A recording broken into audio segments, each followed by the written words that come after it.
আসসালামু আলাইকুম ভিউয়ার্স, আশা করি সবাই ভালো আছেন। আজকে চলে আসলাম উত্তর পতেঙ্গা, যে জায়গাটাতে অনেকেই আসলে আসা হয় না। সেই জায়গাটাতে আপনারা আসলেই অনেক বড় বড় শিপ পাবেন, অনেক বড় বড় অনেক কিছু জাহাজ দেখতে পাবেন। সো আজকে আপনাদেরকে নিয়ে আসছি উত্তর পতেঙ্গার মধ্যে। ভিউয়ার্স, আপনারা যারা কোলাহল পছন্দ করেন না, ঝামেলা পছন্দ করেন না, কাপজাপ পছন্দ করেন না, নিরিবিলি কোথাও বসতে চান, তাহলে এই জায়গাটাতে আপনার আসতে হবে। এই জায়গাটাতে আসলে আপনি নিরিবিলি পরিবেশে আপনি সব সময় এখানে আনন্দ উপভোগ করতে পারবেন, ছবি ভিডিও করতে পারবেন। ভিউয়ার্স, আপনার কিন্তু এখানে আসলে খাওয়ার থেকে হাওয়া বেশি খাইতে বেশি ভালো লাগবে। আর তার উপর যদি হয়ে যায় আপনার এখানে শ্বশুরবাড়ি, তাহলে তো আর কোনো কথাই নেই। ওই যে বললাম না, খাওয়া থেকে হাওয়া খাইতেই বেশি আপনার ভালো লাগবে। সো ভিউয়ার্স, আর দেরি না করে আপনারা অবশ্যই এখানে চলে আসবেন।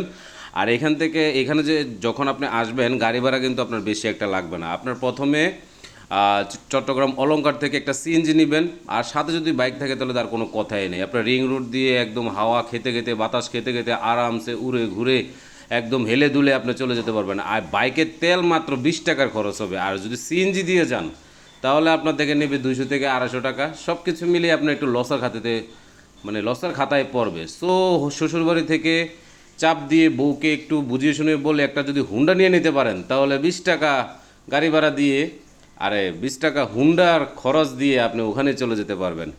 আর আমিও এই এই সিস্টেমটা উপলব্ধ করতেছি যে কিভাবে কি করা যায়, শ্বশুরবাড়ি থেকে কীভাবে হুন্ডা পাওয়া যায়, আর হুন্ডা দিয়ে 20 টাকা দিয়ে কীভাবে আমি চলে যাব। ঠিক আছে, সিএনজি এত টাকা ভাড়া দিয়ে কী লাভ? 250 করে আপ ডাউন 500 টাকা। তো 500 টাকা আমার পকেটে থাকবে, ওরে চকলেট মিষ্টি একটা জিনিস খাওয়ামো, কোন আইসক্রিম খাওয়ামো, এটা ভালো না? সো আপনি যদি চাপ দিয়ে, যদি চাপ না একটু আদর মোহব্বত দিয়া যদি আপনি মনে করেন একটু বাইকটা নিতে পারেন, তাহলে আপনার জন্য যাওয়াটাও আসলে অনেক সুবিধা রয়ে যাব। ঠিক আছে, সব কিছু মিলে কিন্তু জায়গা অনেক ভালো, অনেক সুন্দর। এখন বিভিন্ন জায়গায় কিন্তু আপনি ঘুরতে পারবেন। তারপরে বউরে বুঝাইবেন, প্রিয় তোমার আমার যদি একটা হুন্ডা দেয়, তাহলে তোমার হলে আমি অনেক জায়গায় যাইতে পারবো, অনেক জায়গায় ঘুরতে পারবো। এই যে দেন একটা সেমরি কেমনে দাঁড়ায় দাঁড়াইয়া, হ্যাঁ, সাগরের পানির মধ্যে দাঁড়ায় দাঁড়াইয়া হাত নাড়তেছে, ইয়া করতেছে, আপনি একটা ভিডিও ম্যান হয়ে যাবেন, কোনো সমস্যা নেই। সাথে একটা কান্দা ধরে রাখবেন যাতে রোদ যাতে না পড়ে। সব কিছু মিলে দেখছেন নিমাইয়াটা কেমনি উপভোগ করতেছে। তো এরকম উপভোগ আপনি বউরে দেখাইবেন। আবার এরকম টলার মোলার দেখাইবেন যে, বন্ধু, আরে বউ, তুমি যদি আমার সাথে থাকো তাহলে এরকম টলার না, বড় জাহাজও আমি কিনে লাইতে পারলাম। ঠিক আছে, একটু হাম ফুটিং দিয়া সব কিছু মিলাইয়া, ঠিক আছে, আপনি একটা মনে করেন যদি হুন্ডা একটা লইয়ে লাইতে পারেন, লইলে কিন্তু একটা বড় সড়ো লইয়েন, সুজুকি জিক্সার। আর হোরবার যদি একটু বড় হয় তাহলে R15 লইয়েন। দেখেন আপনার বউরে এরকম একটা ভিডিও দেখাইবেন, দেখাইয়া কইবেন যে, দেহ বৌরানি, তুমি এরকম যাইয়া সাগরের মধ্যে নাইমা, ঠিক আছে, এই যে মায়েটা বোরকা ফিন্দা নামা গেছে, তোমার কিন্তু আমি বোরকা ফিন্দা নামাইতাম না। ঠিক আছে, রেইনকোট পরে নামামু, যাতে সাগরের ফানি তোমার গায়ে না লাগে, যাতে ফা ভিজে।